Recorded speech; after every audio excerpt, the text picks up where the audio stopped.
Hello guys, मैं Vinaykant ABS की पाठशाला में आप सभी का स्वागत करता हूं। आज हम क्लास 12 बायोलॉजी पुष्पी पौधों में लैंगिक जनन के लघु उत्तरीय प्रश्न जो 3 अंक वाले होते हैं, आज हम उनके बारे में डिस्कस करेंगे। इससे पहले वाले वीडियो हमने 2 अंक वाले जो लघु उत्तरीय प्रश्न होते हैं उनके बारे में डिस्कस किया था। अगर आपने उस वीडियो को अभी तक नहीं देखा है तो उसका लिंक आपको डिस्क्रिप्शन बॉक्स में मिल जाएगा या फिर ऊपर आई बटन में मिल जाएगा, आप वहां पे देख सकते हैं। तो 3 अंक वाले जो प्रश्न होते हैं इनकी संख्या 12 होती है। बहुत ही इंपॉर्टेंट सेगमेंट है बच्चों आपके लिए, तो इस वीडियो को ध्यान से देखिएगा।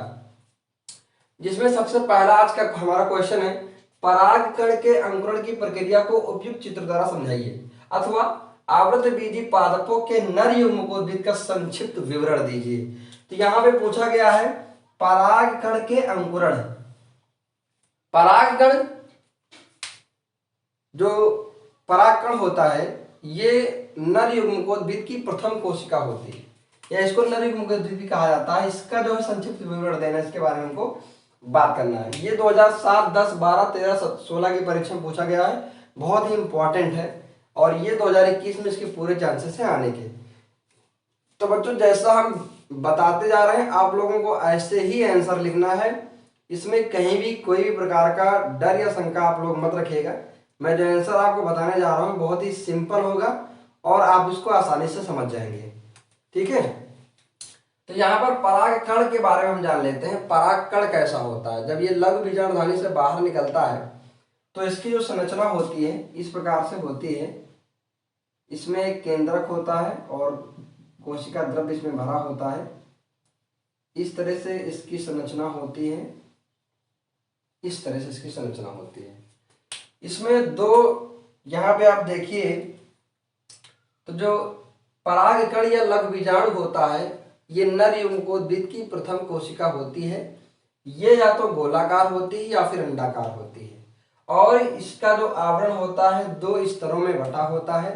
बाहरी वाले स्तर को बोलते हैं बाह्य चोल,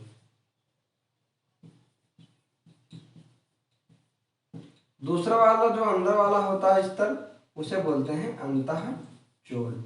जैसे हम बता रहे हैं आप लोगों को ऐसे ही बिल्कुल समझना है। बाह्य चोल कैसा होता है? बाह्य चोल जो होता है मोटा होता है, खुरदरा होता है और एक रासायनिक पदार्थ का बना होता है जिसे बोलते हैं स्पोरोपोलेनिन। स्पोरोपोलेनिन का बना होता है। स्पोरोपोलेनिन का जो काम होता है इसके अंदर रोग प्रतिरोधक क्षमता अपार मात्रा में पाई जाती है, अधिक मात्रा में पाई जाती है। जिससे क्या होता है ये परागकण कहीं भी पड़ा रहे, बहुत ज्यादा सनलाइट में पड़ा रहे, पानी में पड़ा रहे, कोई फर्क नहीं पड़ने वाला है, ठीक है। अब बाह्य चोल में एक चीज और इंपॉर्टेंट चीज जान लेते हैं कि बाह्य चोल में कुछ जनन छिद्र होते हैं जिनसे जनन नलिका का निर्माण होता है, ठीक है। तो जो स्पोरोपोलेनिन होता है जहां पे जनन छिद्र होते हैं वहां पर ये नहीं पाया जाता है। एक खास बात, जो द्विबीजपत्री पौधे होते हैं उनमें जनन छिद्र 3 होते हैं, इनकी संख्या 3 होती है, परंतु एक बीजपत्री पौधों में जो जनन छिद्र होता है उसकी संख्या 1 होती है। अगला जो हमारा आता है अंतःचोल। अंतःचोल पतला होता है,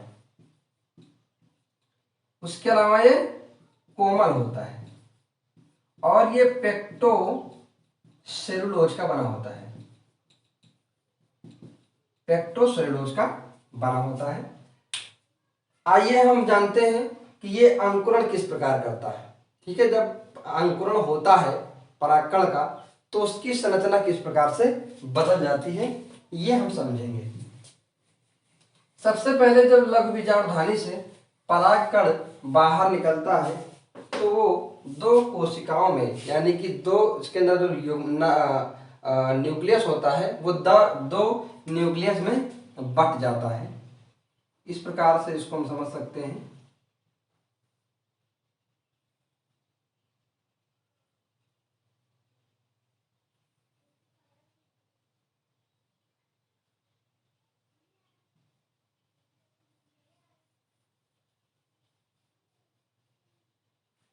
ये है, इसमें जो न्यूक्लियस होता है एक न्यूक्लियस ये इस प्रकार से होता है और दूसरा न्यूक्लियस इस प्रकार से होता है।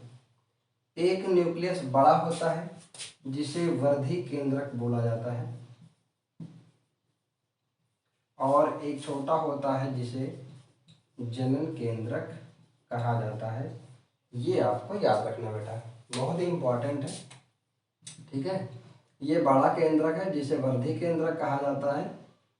ठीक है, और एक छोटा केंद्रक होता है जिसे जनन केंद्रक कहा जाता है।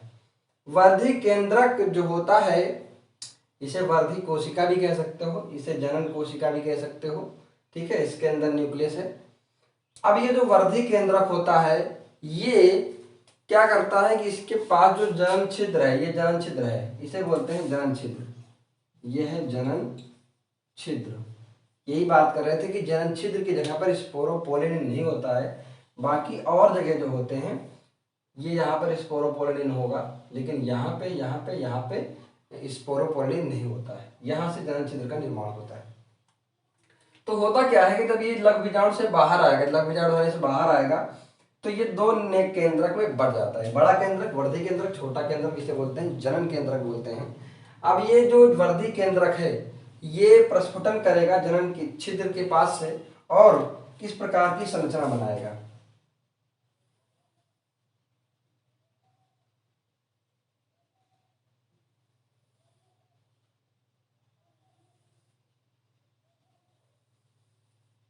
इस प्रकार से ये संरचना बनाएगा। इसी को आपको समझना है। ये इस प्रकार से इसकी संरचना होती है।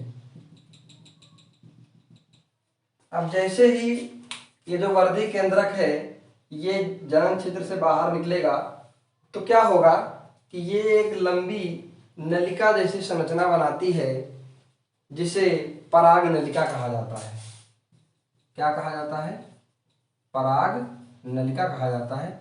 और जैसे ही पराग नलिका का निर्माण होता है तो तुरंत ही जो ये जनन केंद्रक होता है ये समसूत्री कोशिका विभाजन द्वारा दो केंद्रक का निर्माण करता है, जिसे हम लोग जनन केंद्रक कहते हैं। क्या कहेंगे? जनन केंद्रक कहते हैं। अब जो वर्धी केंद्रक होता है ये तो इसका जो आकार होता है बाहर निकल गया, लेकिन इसमें भी एक केंद्रक रह जाता है।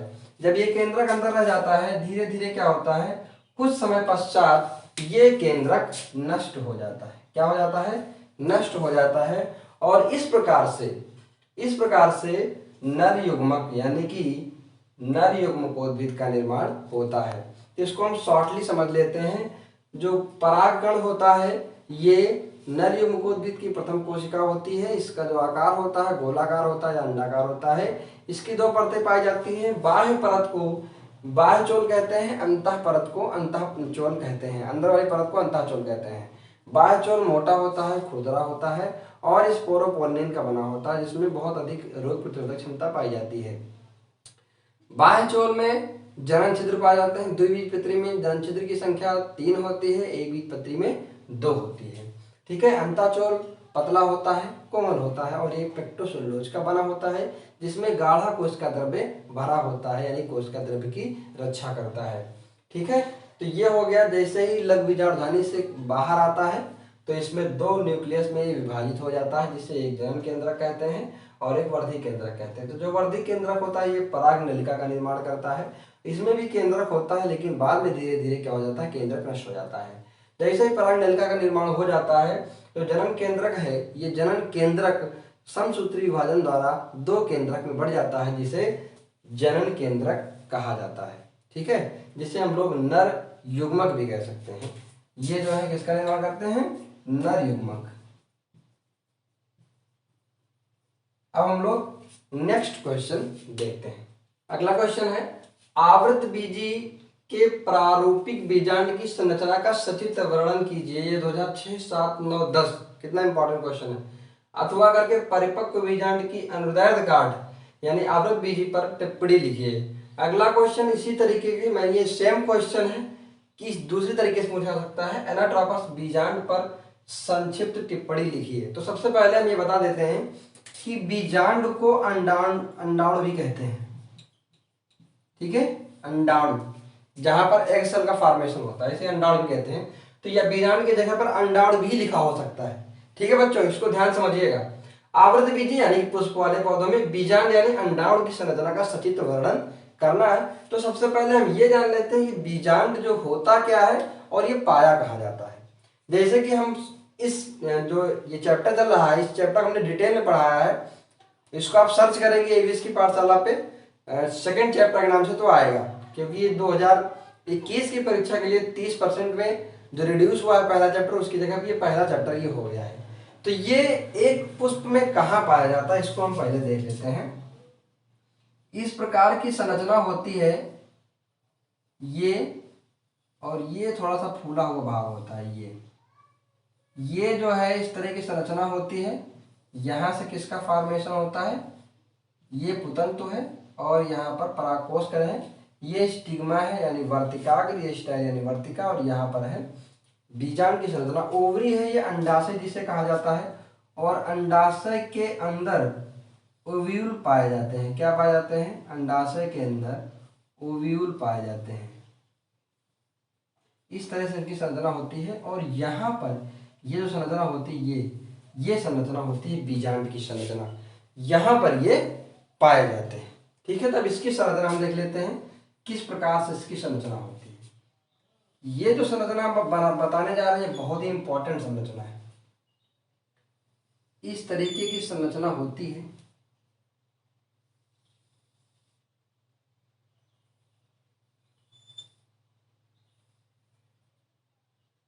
ये जो संरचना है बच्चों, इसको आप लोग ध्यान से समझिएगा।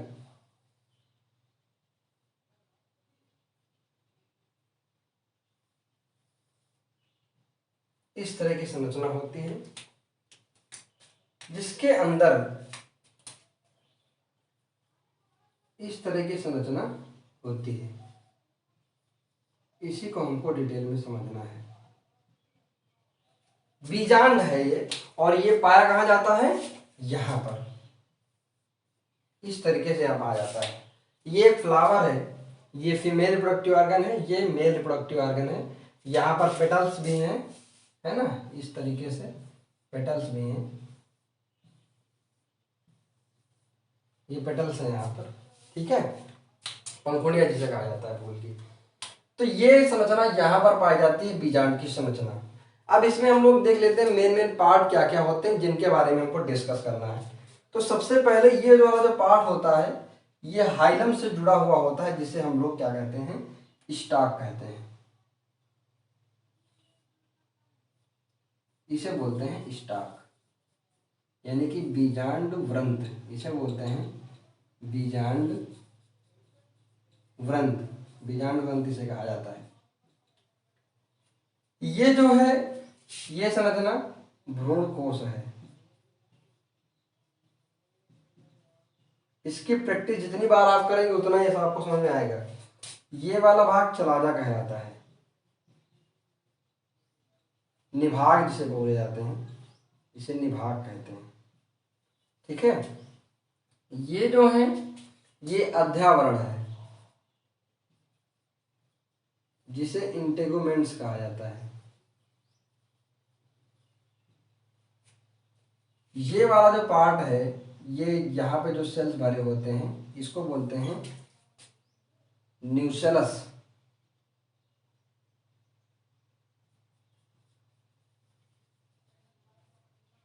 इसको न्यूसेलस कहा जाता है। ये जो मुख वाला पार्ट होता है इसे जो है माइक्रोपाइल कहा जाता है, माइक्रोपाइल कहा जाता है। Integuments, nucellus, micropyle, stock, chalaza, भ्रूणकोश। भ्रूणकोश ये जो पार्ट है इसको बोलते हैं ध्रुवीय केंद्रक, या इसको पोलर न्यूक्लियाई, या इसको द्वितीयक केंद्रक भी, द्वितीयक केंद्रक के नाम से जाना जाता है। ये तीन जो होती हैं ये प्रतिमुख कोशिकाएं होती हैं, प्रतिमुख कोशिकाएं। दो सहायक कोशिकाएं हैं,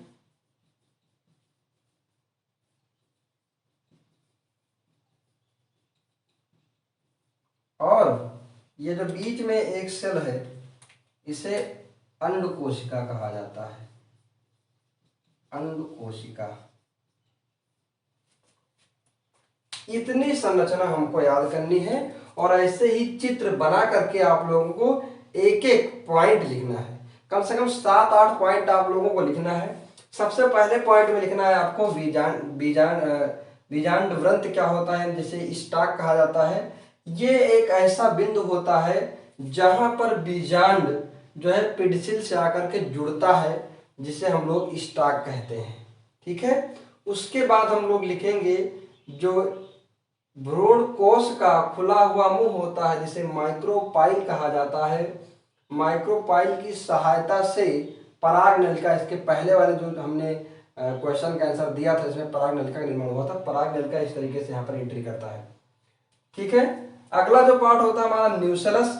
न्यूसेलस वाले जो पार्ट की कोशिकाएं होती हैं ये कोमल कोशिकाएं होती हैं और इनके अंदर जो भोजन है वो संचित रहता है।